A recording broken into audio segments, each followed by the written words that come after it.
Break के बाद आपका फिर से स्वागत है। हम बात कर रहे थे कि स्टाइल की। कुछ मंत्री ऐसे हैं कि जो स्टाइल के लिए जाने जाते हैं, काम के साथ साथ आप स्टाइल के लिए भी जाने जाते हैं।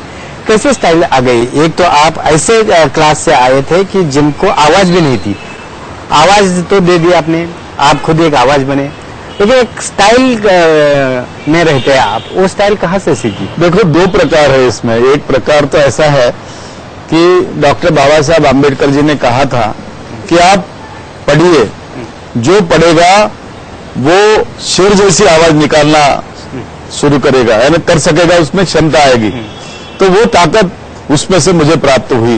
दूसरी बात उन्होंने कही थी कि हरदम अपना अपना जो जरिया, मैंने थोड़ी देर पहले कहा था कि पंडित जवाहरलाल नेहरू जी का उन्होंने एग्जाम्पल दिया। एग्जाम्पल देते वक्त उसका मायना ये नहीं था कि आप किस प्रकार से बने, लेकिन उसका मायना ये था कि जो ऊंचाई है उनकी रहने की, जो स्टाइल है उनके रहने की, अप टू डेट रहने की, क्लीन रहने की, ड्रेस कोड उनका परफेक्ट चाहिए, उनका फेस एकदम स्माइलिंग चाहिए, और विचार की जो प्रगल्भता है उसकी हाइट चाहिए, एक ऊंचाई चाहिए विचारों की।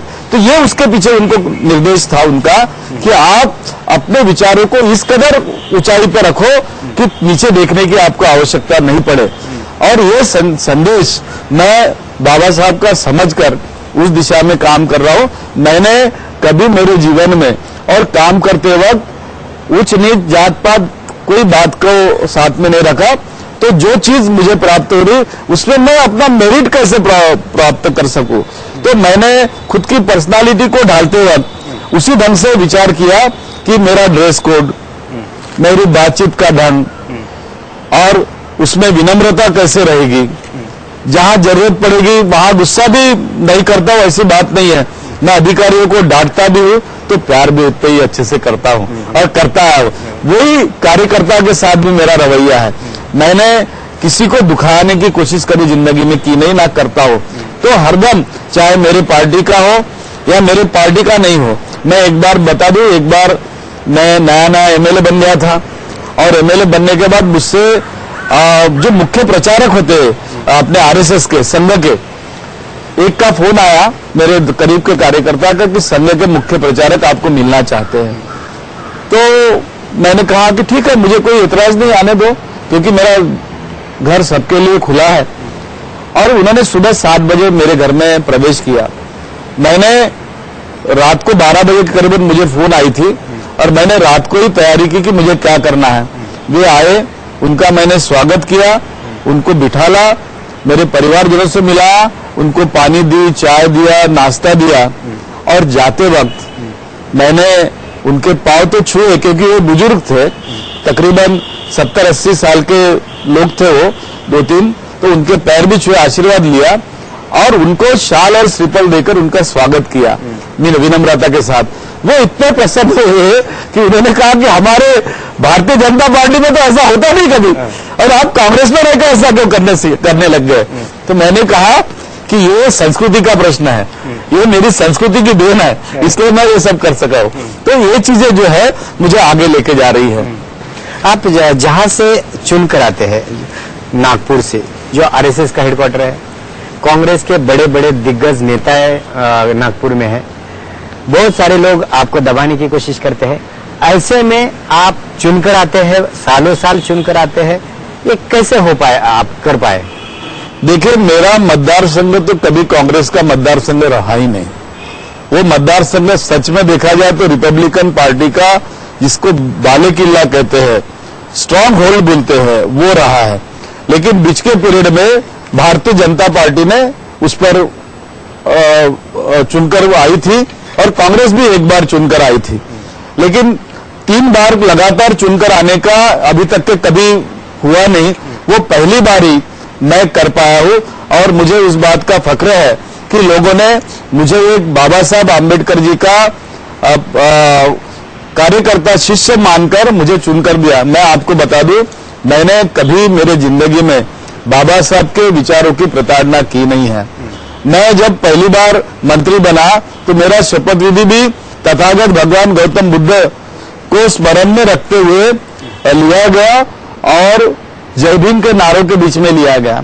उसके पश्चात मैं जब पालक मंत्री अकोला बना, तब भी मैं 26 जनवरी की परेड हो या 15 अगस्त की सलामी हो, मैंने नीली टोपी डालकर सलामी ली है। मेरे जीवन में और अभी तक मैंने कभी देखा नहीं कि किसी भी मंत्री ने नीली टोपी डालकर सलामी ली है। तो उस पर एक किसी खासदार ने मुझ पर एक बार टीका की और व्यक्तिगत तौर पे मुझे कहा कि आप नीली टोपी डालकर सलामी क्यों लेते हैं? तो मैंने उनको कहा कि ये मेरे अस्मिता का प्रश्न है, नीली टोपी मेरे अस्मिता का प्रश्न है। मैं दलित प्रांतर से आया हूं, दलित प्रांतर का कार्य करता हूं, रिपब्लिकन विद्यार्थी फेडरेशन में मैंने काम किया है, मैं नामांतर आंदोलन में था, तो मैं जमीन से जुड़कर वहां से आ रहा हूं। मुझे कोई ये बताए कि ये करना और वो करना है, ये मैं मानता नहीं।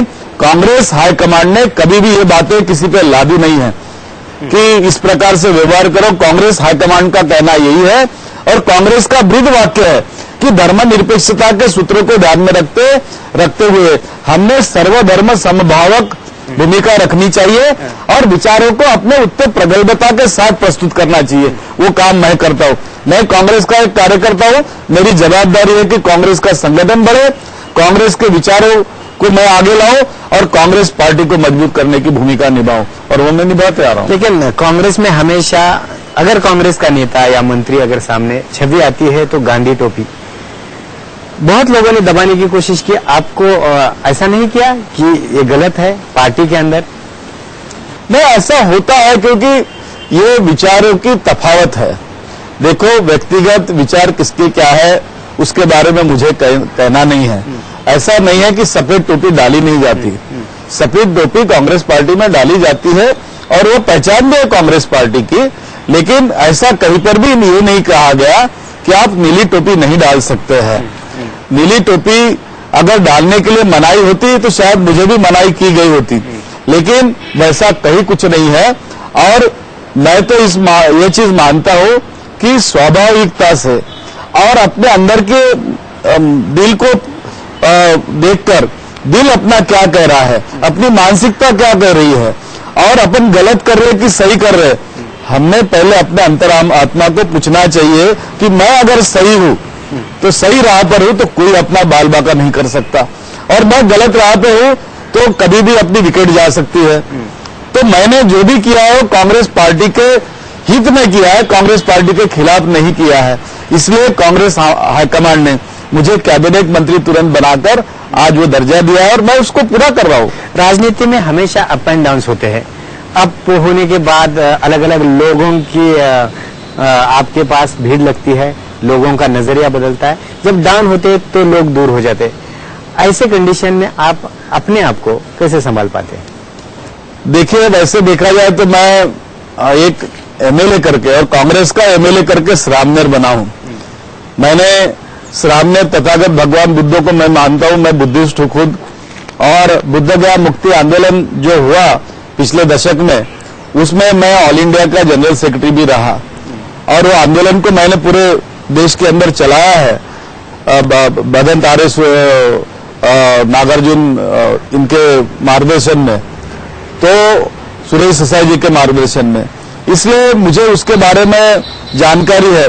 जब भी ऐसे कभी मौके आते हैं तो मैं अपने आप को एक पेशेंस रख के मेडिटेशन के तौर पर उस चीज को लेकर अपने आप को शांत करता हूं और परिस्थिति का आकलन करता हूं कि ऐसा क्यों हो रहा है, और उस आकलन का रिव्यू लेने के बाद, आकलन करने के बाद, उस परिस्थिति का रिव्यू लेने के बाद मुझे जो चीज समझ में आती है उस चीज से मैं करता हूं। मेरी कोशिश तो ये है, देखो जिंदगी में उतार चढ़ाव तो आने हैं और जाने हैं, क्योंकि सुख दुख इस जिंदगी में लगा हुआ है।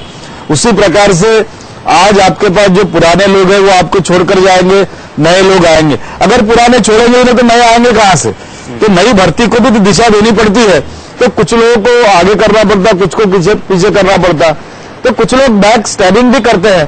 तो इस परिस्थिति को तुम गंभीरता से जब उसका सामना करना है तो उसके लिए जरूरी होता है पेशेंस, और वह पेशेंस मुझे तथागत भगवान बुद्ध के तत्वों के आधार पर प्राप्त हुआ है। बिल्कुल सही। जब भी क्राइसिस हो तब क्राइसिस के वक्त भगवान बुद्ध की विचारधारा इनको संभालती है। लेते हैं एक ब्रेक, लेकिन ब्रेक के बाद जानेंगे कि महाराष्ट्र के कौन से ऐसे इश्यूज है जिन पर अभी से ध्यान देने की जरूरत है, और आने वाले दिनों में अगर अभी से कदम उठाए तो क्राइसिस महाराष्ट्र के सामने नहीं रहेंगे।